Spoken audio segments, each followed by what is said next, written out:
તો આપણે જોશું તો ઘણી વખતે આપણી જે જિંદગી છે દુનિયામાં, એ જિંદગી કેટલી જલ્દીથી પસાર થતી હોય છે. અને પસાર થતી થતી એ પણ વખત આવી જાય છે કે આપણી પોતાનું મોત પણ આપણી સામે આવી જાય છે. મતલબ કહેવાનો એ છે કે આપણી જે જિંદગી છે આ દુનિયામાં, એ જિંદગી બહુ ફ્રેજાઇલ છે. કઈ વખતે મોત આવી જાય, કઈ વખતે કઈ રીતનું મોત આવી જાય, ક્યાં વખતે મોત આવી જાય, એ આપણને કોઈને ખબર નથી. પણ આપણને એક વસ્તુ ખબર છે કે જ્યારે કોઈનું પણ મોત આવે છે ત્યારે આપણે હંમેશા એ મરહૂમને આપણે યાદ તો કરીએ છીએ, પણ સાથે સાથે આપણે એ પણ આપણી પોતાની ચિંતા શરૂ કરીએ છીએ કે ભાઈ હું ક્યાં ઊભો છું આ દુનિયામાં, અને મારું પણ શું થશે, અને મારે પણ ત્યાં જ જવાનું છે જે મરહૂમો જાય છે. કારણ કે it is an established fact for us that testing death is a certainty for every one of us. But when it will come and how it will come, we don't know. પણ at least આપણે જ્યારે આ મોતને આપણે જ્યારે information આવે છે, કે આપણને ન્યૂઝ આવે છે, તો એટલીસ્ટ ફ્લિટિંગલી થોડા વખત માટે આપણે એ તો આપણે યાદ કરીએ છીએ કે ભાઈ હું ક્યાં ઊભો છું અને મારે ક્યાં જવાનું છે, અને હું કેવી રીતે અલ્લાહ સુબ્હાનહુ વ તઆલા પાસે પહોંચીશ. હવે જ્યારે થોડોક વખત વટાઈ જાય છે, ઘણી વખતે જ્યારે મરહૂમ દટાઈ જાય છે, થોડાક દિવસો વટાઈ જાય છે, તો આપણે વી ફાઇન્ડ અવર સેલ્સ કે આપણે જે દુનિયાની રૂટીન છે એમાં આપણે પાછા વટાઈ જાય છે. એટલે ઇટ મીન્સ કે આપણે જ્યારે એ રૂટીનમાં વટાઈ જાય તો જે આપણી દુનિયામાં જે ઓબ્જેક્ટિવ છે એના ઉપર આપણે આપણું ગુજરાન કે આપણું રૂટીન શરૂ કરી નાખીએ છીએ. જેમ કે સવારના આપણે ઉઠીએ, પછી આપણે કામે બ્રેકફાસ્ટ લઈએ, પછી આપણે કામે જઈએ, કામેથી પછી આપણે પાછા ઘરે આવીએ, પછી આપણે ડિનર લઈએ, ડિનર પછી આપણે ટીવી જોશું, યુટ્યુબ જોશું, ઇન્ટરનેટ જોશું, અને પછી સૂઈ જશું. અને પછી સવારના પાછા આપણે ઉઠશું, બ્રેકફાસ્ટ ખાશું, અને આ ચક્કરમાં, આ રૂટીનમાં આપણે આપણા દિવસો પસાર કરીએ છીએ. જ્યાં સુધી આપણને પાછું મોતનો સમાચાર આવશે તો વળી આપણે એ જ વ્યાધિ કરશું, એ વિચાર કરશું કે આ મરહૂમ જો કેવા સારા હતા અને કેવા લાગણીવાળા હતા, અને પછી આપણે એ જ વિચાર કરશું કે યા અલ્લાહ, કે મારે પણ ત્યાં જ જવાનું છે, પણ થોડો જ વખત માટે. અને પાછા આપણે એ રૂટીનમાં અને એ ચક્કરમાં આપણે પાછા જાશું. અને એવી રીતે આ દુનિયામાં આપણે આપણી જિંદગી કાઢતા કાઢતા કાઢતા એક દિવસ મોત આપણી સામે આવીને ઊભું રહેશે, અને હવે આપણો ટાઈમ થઈ ગયો છે, અને આપણે પછી કાંઈ જે કરવાનું હતું આપણે દુનિયામાં આપણી જિંદગી માટે, એ આપણે ન કરીએ. શા માટે ન કરીએ? કારણ કે આપણને આપણી જિંદગીમાં જે વસ્તુ ઓબ્જેક્ટિવ જે આપણને હાસિલ કરવાનું હતું, what is the purpose of our life and what is the meaning of our life, એ આપણને જ્યારે મોતનો ઇન્ફોર્મેશન આવતું હતું, ન્યૂઝ આવતું હતું કે કોઈનું મોત થઈ ગયું છે, તો અલ્લાહ સુબ્હાનહુ વ તઆલા આપણને એક જોલ્ટ આપતા હતા કે બંદા, તું વિચાર કર, તું ક્યાં ઊભો છો. એટલીસ્ટ તારો વિચાર કર કે તારું પર્પઝ લાઈફમાં શું છે આ દુનિયામાં, તારું લાઈફનું મિનિંગ શું છે આ દુનિયામાં, અને તું જ મારી જ પાસે પાછો આવીશ અને કઈ હાલતમાં આવીશ તો એનો તો વિચાર કર. કારણ કે આ દુનિયામાં જે રિયાલિટી ઓફ ડેથ છે ને, એ રિયાલિટી ઓફ ડેથ આપણને એક જોલ્ટ આપે છે હંમેશા, કે ઇન્સાન તું તારો વિચાર કર. કારણ કે તને એ જ દરવાજા, એટલે કે ડેથ ઇઝ અ દરવાજા, એ જ દરવાજામાંથી તને પસાર થઈ અને બરઝખની દુનિયામાં જવાનું છે, ને એ જ બરઝખની દુનિયામાંથી પસાર થઈને કયામતમાં કબરમાંથી ઉઠવાનું છે. અને જ્યારે તું ઉઠીશ ત્યારે તને તારો હિસાબ કિતાબ તને આપવું પડશે કે તારી જિંદગીમાં તું કેવી રીતે તારી જિંદગી આ દુનિયામાં તું કાઢ્યો હતો. In other words, reality of death shapes our reality of life. અને એના મતલબે આપણને એ સમજવાનું છે કે દુનિયામાં જેટલી આપણે સારી વસ્તુ કરી શકતા હોય, જે આપણે પર્પઝને મિનિંગ જે આપણે સમજ્યા હોય, આપણે મુસ્લિમ છે, આપણે ઈમાનદારો છે, આપણે અલ્લાહ સુબ્હાનહુ વ તઆલાને માનવાવાળાઓ છે, આપણે હિદાયતને માનવાવાળાઓ છે, આપણે કુરાન પર ચાલવાવાળાઓ છે, તો આપણને જેટલી આપણને હિદાયતો મળે છે, એ હિદાયતોથી જો આપણે જેટલું આપણે આપણા પોતાના ગુનાઓ ઓછા કરી શકતા હોય આ દુનિયામાં, તો તો હિસાબ કિતાબ જ્યારે થશે તો કયામતના દિવસમાં આપણને એકચ્યુઅલી એક ઈઝ મળશે, સહેલાઈ મળશે અને સહુલત મળશે. It will be an ease for us during the day of judgment if we pursue the purpose that Allah subhanahu wa ta'ala has destined for us. તો મારે અમુક રસ્તાઓ આપણને સમજાવવું છે કે આપણને હિસાબ કિતાબ આપવાનો છે. મરહુમોના ન્યૂઝ સાંભળીને આપણને એક જોલ્ટ આવે છે કે આપણે ક્યાં ઊભા છીએ. તો જ્યારે આપણને આ જોલ્ટ આવે ને આપણે વિચાર શરૂ કરીએ કે where am I standing at the moment, what is my status at the moment, તો જો આપણે કોઈ પણ ગુનાહો કર્યા હોય આ દુનિયામાં તો આપણી પાસે અમુક રસ્તાઓ અલ્લાહ સુબહાનહુ વ તઆલા એના ફઝલો કરમથી આપણને આપ્યા છે કે જો એ રસ્તાઓ આપણે અપનાવે તો એ રસ્તાઓ અપનાવવાથી આપણા ગુનાહોને આપણે અત્યારથી ભૂસાવી નાખીએ છીએ, ઓછા કરી નાખીએ છીએ, જેથી કરીને આલમે બરઝખમાં અથવા કયામતમાં આપણને સહુલત મળે. તો આ 3 રસ્તાઓ છે એ ક્યાં છે? તો પહેલો રસ્તો જે આપણને અલ્લાહ સુબહાનહુ વ તઆલા આપે છે આ છે કે તમે બનતી કોશિશ કરો કે તમે સારા કામો કરો. હવે એ શા માટે એમ્ફસાઇઝ કરવામાં આવે છે કે તમે સારા કામો કરે? કારણ કે અલ્લાહના ફઝલો કરમથી આપણને જો એની દયા કેટલી પોળી છે. આપણને કહે છે કે તમે જો ઈરાદો ખાલી કરો સારા કામ કરવાનો તો એ ઈરાદોનો તમને એ નેકીનો તમને સવાબ આપે છે. ખાલી ઈરાદો નિયત કરવાથી એક નિયત કે હું આ સારું કામ કરું છું તો આપણને એમાં સવાબ મળે છે. એટલું જ નહીં, અલ્લાહ સુબહાનહુ વ તઆલા કહે છે કે જો તું એ ઈરાદાથી પછી સારું કામ કર, બજાવી લાવ, તો પછી તને 10 ગણો એનો સવાબ હું તને આપીશ.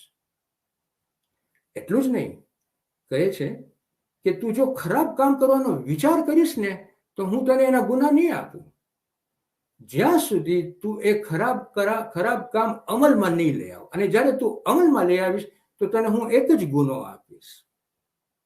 એટલું જ નહીં, અલ્લાહ સુબહાનહુ વ તઆલા કહે છે કે હું એ ફિરિશ્તાઓને કહ્યું છે કે 7 કલાક કે વધારે આ મોમિન બંદાને તું ટાઈમ આપ. જો એ શર્મિંદા થાય કે અમારાથી ગુનાહ થઈ ગયા છે, યા અલ્લાહ તું મને માફ કર, તો હું ફરિશ્તાને કહું છું કે તું એ ગુનાના માફ કરી દે. તો આ છે સારા કામ કરવાનો આપણને બદલો. આમાં આપણે કેટલા આપણા ગુનાહોને ગુનાહોને ભૂસાવી શકીએ છીએ અથવા આપણા સવાબોને આપણે રેઇઝ કરી શકીએ છીએ. તો આ છે સારું કામ કરવાનું. બીજું જે આપણે રસ્તો અલ્લાહ સુબહાનહુ વ તઆલા આપ્યો છે, ધ સેકન્ડ વે જે આપણને આપ્યો છે એ છે તૌબાનો. અલ્લાહ સુબહાનહુ વ તઆલા કહે છે કે બંદા તું માફી માંગ, હું મોટો માફી કરવા વાળો છું, તું માફી માંગ તો ખરી. તું મારી પાસે જ્યારે માફી માંગીશ ને જેના હક્કો તું ખાઈ ગયો છો અને જેના હક્કો આપવાનો છે માબૂદના અને એની મખલુકના, તું આપી દે, તારા ગુનાહોનો માફ કરી દઈશ, ભૂસાવી રાખીશ. અને ત્રીજો રસ્તો જે આપણને મળ્યો છે એ છે શફાઅતનો. આપણા પ્રમાણમાં, આપણી માન્યતા પ્રમાણમાં આપણને શફાઅત કયામતના દિવસે મળશે. અને જ્યારે આપણે કબરમાંથી ઊભા થશું તો આપણે કઈ તરફ જતા હશું? આપણે મેદાને હશરમાં જતા હશું. એક મોટું મેદાન હશે કયામતનો દિવસે. અત્યારે જેમ આપણે ઉઠશું, જ્યારે કબરમાંથી ઉઠશું ત્યારે દુનિયા આવી નહીં હોય. દુનિયા બહુ ગભરાયેલી હશે. દુનિયામાં બેલેન્સ નહીં હોય. There won't be any balance the way we see. Actually એક મોટું મેદાન હશે ને આપણે બધા એ તરફ જતા હશું. પણ આપણે કોને ગોતતા હશું? આપણે આપણા રસૂલ ખુદાને ગોતતા હશું, કારણ કે એ આપણે એની ઉમ્મત છે, એ આપણો લીડર છે. અને અલ્લાહ એનો મકામ પણ અલ્લાહ સુબહાનહુ વ તઆલાએ બહુ પ્રેઝ વર્ધી મકામ ઉપર એને મકામ આપ્યો છે. જેમ કે કુરાનમાં આયત છે કે એ રસૂલ તું નમાઝે શબ પડતો રહે, મે બી હું તને એક મકામે મહમૂદ ઉપર મહમૂદ આપીશ. મકામે મહમૂદ એટલે એક પ્રેઝ વર્ધી સ્ટેશન આપીશ. તો મુફસ્સિરોને આપણને કહે છે કે મકામે મહમૂદ મીન્સ એક મેદાની હશરમાં એક પ્રેઝ વર્ધી મકામ હશે કે જ્યાંથી શફાઅત કુબરા એટલે કે રસૂલ ખુદા આપણને મોટી શફાઓ તો ત્યાં પણ આપતા હશે. એટલે આ એક રસ્તો છે. મારી પાસે ટાઈમ નથી કે હું તમને શફાત ઉપર વધારે પડી શકું કે કયામત કઈ કઈ જગ્યાએ આપણને શફાત મળશે, પણ આ મેદાને હશરમાં એમ લખે છે મુફસ્સિરાન કે શફાયત કુબરા મળશે આપણને રસૂલ ખુદા અને આલે રસૂલ પાસેથી. તો જો આ ત્રણ રસ્તાઓ સમજાઈ ગયા તો મને બાકી જે મિનિટ હશે મારી પાસે, I want to deal with the whole notion of તૌબા. તૌબાની હકીકત શું છે? કારણ કે જો તૌબાની હકીકત જો આપણે સરખી રીતે સમજીએ ને તો આપણે આપણી જે અત્યારની જિંદગી જે છે ને એ જિંદગીમાં આપણે જો તૌબા સરખી રીતે અપનાવે તો આપણે આપણા ગુનાહોને માફ કરતા જઈએ. તો તૌબાની હકીકત એટલે શું? એક બંદો ગુનાહના કામ કર્યો હોય તો પેલી વસ્તુ એને થવી જોઈએ ઇઝ એ રિયલાઇઝેશન કે એણે કાંઈક ખોટું કર્યું છે. રિયલાઇઝેશન કે મારાથી કાંઈક ખોટું થઈ ગયું છે. અને જ્યારે એક ફેરે એને રિયલાઇઝ થઈ જાય કે મારાથી કાંઈક ખોટું થઈ ગયું છે તો પોતે શર્મિંદા થાય. એક ફેરે પોતે જો શર્મિંદા થાય તો પછી ત્રીજી જે વસ્તુ છે ઈરાદો કરે, નિયત કરે કે મેં જે પાપ કર્યું છે એ પાપને હું હવે સુધારું. આ છે તૌબાની હકીકત. હું બહુ સિમ્પલી રીતે આપણે બધાને સમજવાની હું કોશિશ કરું છું, સમજાવવાની કોશિશ કરું છું તો આપણે બધા સમજે, ઇન્ક્લુડિંગ માયસેલ્ફ, કે આ જે તૌબાની હકીકત જે છે એ આ ત્રણ વસ્તુ જે હું તમને કહી ગયો એના ઉપર છે. પણ એની જે રિયાલિટી છે તૌબાની reality, it is based on three things. First, કે the first thing આપણને રિયલાઇઝેશન તો આવવું જ જોઈએ કે મારાથી આ દુનિયામાં નુકસાની આવી ગઈ છે અને આખિરતમાં પણ નુકસાની આવી ગઈ છે. એ રિયલાઇઝેશન એની પાસે હોવી જોઈએ. તો એ રિયલાઇઝેશન નુકસાની, when we say that I have harmed myself and I have harmed my life in the life hereafter, what is that harm? આ નુકસાની કઈ વસ્તુ છે? તો એ નુકસાની જે વસ્તુ છે તે આ છે કે અલ્લાહ સુબ્હાનહુ વ તઆલાથી જ્યારે આપણે દૂર થઈ જાય છે એ આપણા માટે નુકસાની છે. કારણ કે કોઈ અલ્લાહ સુબ્હાનહુ બંદાને આપણા મખલુક, આપણે તો મખલુક છે, આપણા ખાલિકથી આપણે જ્યારે દૂર થાય છે ગુનાહ કરીને, કારણ કે every sin that we do takes us away from Allah subhanahu wa ta'ala. That is the nuksani, that is the harm that we suffer. એ રિયલાઇઝેશન આપણને થવું જોઈએ કે આ દુનિયામાં પણ હું અલ્લાહથી દૂર આવી ગયો અને આખિરતમાં પણ અલ્લાહથી દૂર આવી ગયો. So that is the first this is the first thing that the reality of Tawbah is based on. જે સેકન્ડ વસ્તુ છે એ આ છે કે આપણને પછી હવે દિલમાં દુઃખ આવવું જોઈએ. We should get some suffering within, a regret within ourselves. કે ભાઈ રે, મેં આ ગુનાનું કામ કર્યું છે, મને દુઃખ થાય છે. અને જ્યારે એને દુઃખ શેનું થાય છે કે હું દૂર થઈ ગયો અલ્લાહથી, નહીં કે મેં આ કામ કર્યું, નહીં, આ કામ કરવાથી જે કોન્સિક્વન્સ છે એ અલ્લાહથી હું જે દૂર થઈ ગયો છું, પનિશમેન્ટ તો આવશે પણ હું અલ્લાહથી દૂર થઈ ગયો છું, એની રહેમતથી દૂર થઈ ગયો છું. That is the second aspect that we should realize.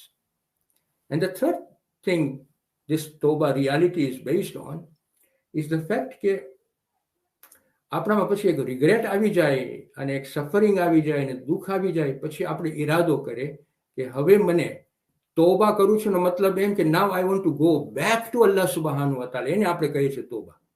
I want to return to Allah સુબ્હાનહુ વ તઆલા. By doing what?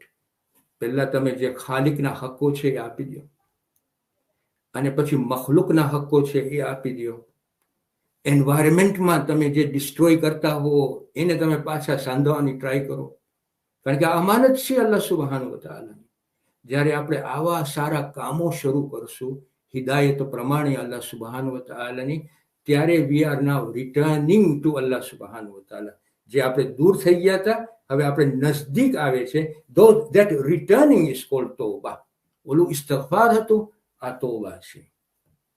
જો આ મગજમાં આવી ગઈ હોય, આ રિયાલિટી આવી ગઈ હોય, તો આ અન્ડરસ્ટેન્ડિંગથી આપણે જો તૌબાથી આગળ વધીએ તો ઇન્શાઅલ્લાહ આપણને અલ્લાહ સુબ્હાનહુ, આપણી દુઆ છે ઓફકોર્સ કે અલ્લાહ સુબ્હાનહુ વ તઆલા આપણને માફ કરી દેશે. બીજી વસ્તુ જે આપણને ધ્યાનમાં રાખવાની છે તોબાની એ આ છે કે આપણે આજે દુનિયામાં વસે છે અને દુનિયામાં એટલા બધા ગુનાઓથી આપણે ઘેરાયેલા છે. We are surrounded by so much sin that it becomes difficult for human being, no doubt. પણ આપણી પાસે અલ્લાહ સુબહાનહુ વ તઆલા એવી કેપેસિટી ને કેપેબિલિટી ને ઈમાન વધવાની શક્તિઓ આપી છે કે we can begin two resist. તો આપણે જોશું કે આપણે ઘણું ટ્રાય કરીએ છીએ કે હું મારા શરીરને ગુનાઓથી પાક રાખું. હવે જો એ આપણે કરી શક્યા કે મારા શરીરને હું ગુનાઓથી પાક રાખ્યો, તો મારા દિલને મારા નફ્સમાં જે ગુનાઓ થાય છે એમાં કદાચ ચૂકી જાઉં. ઓકે, હું એમાં ટ્રાય કર્યો કે મારા શરીરને હું પાક રાખ્યો ગુનાઓથી, મારા દિલને હું પાક રાખ્યો, મારા નફ્સને પાક રાખી શક્યો, તો શૈતાનના વસવસાથી ચૂકી ગયો. ઓકે, શરીરને હું પાક રાખ્યો, નફ્સને પાક રાખ્યો, દિલને પાક રાખ્યો, વસવસાથી બચ્યો, તો પછી અલ્લાહ સુબહાન વ તઆલાની જે તૌહીદ છે, એની જે મારિફત છે, એમાં હું ચૂકી ગયો, એની અન્ડરસ્ટેન્ડિંગમાં હું ચૂકી ગયો. It's very important that we understand our Creator in a way He has asked us to understand Him through His prophets and the book Quran. એમાં આપણે ઘણી વખત ચૂકી જાય છે અલ્લાહને જે એટલે, અને પછી આપણે શિર્ક કરવાનું શરૂ કરીએ છીએ. શિર્ક બહુ એવી વસ્તુ છે કે જે અલ્લાહ સુબહાનહુ વ તઆલા, તો અલ્લાહ સુબહાનહુ વ તઆલા ઉપર છે કે માફ કરી દે આપણને બધાને.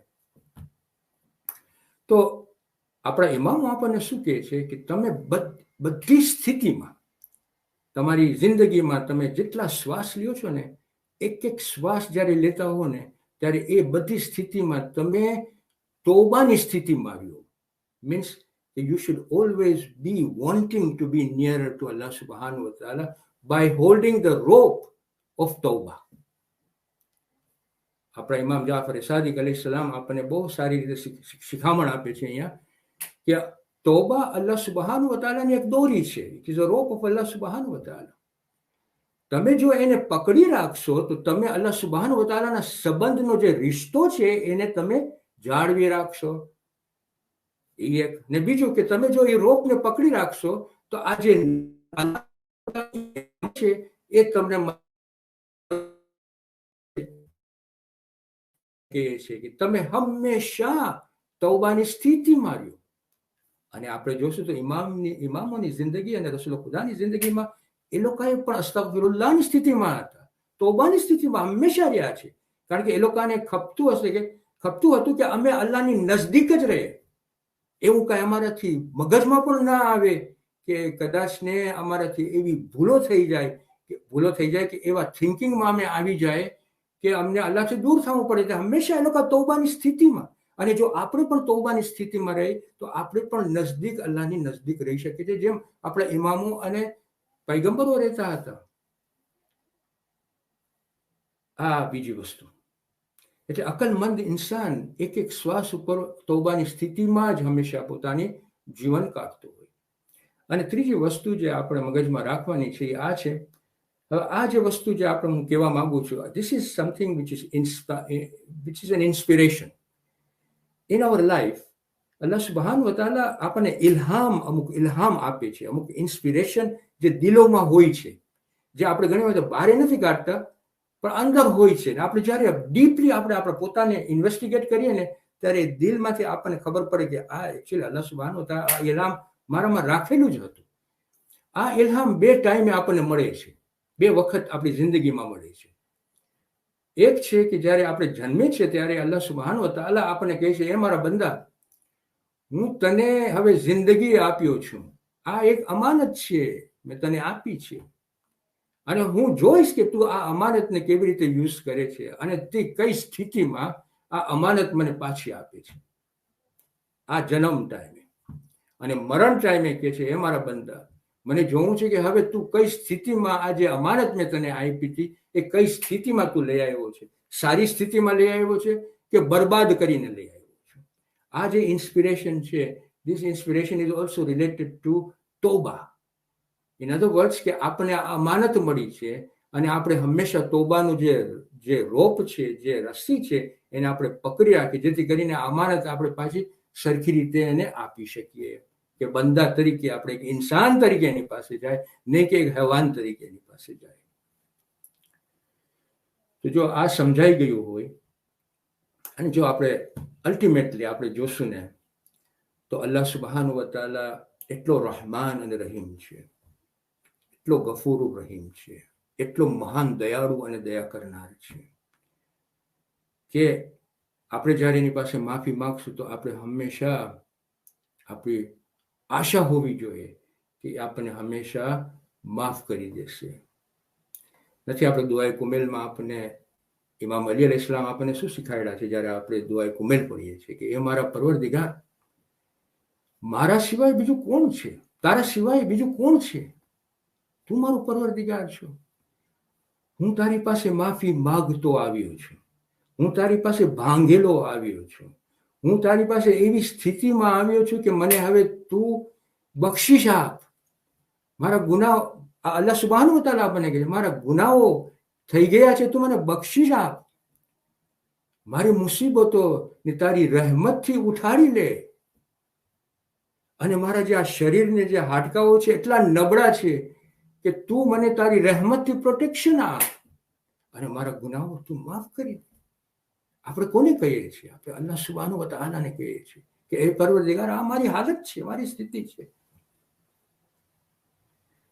છેલ્લે અંતમાં મને આ કહેવું છે કે એક હદીસ છે જે ઇબ્ન તાઉસની બુકમાંથી આપણને મળે છે.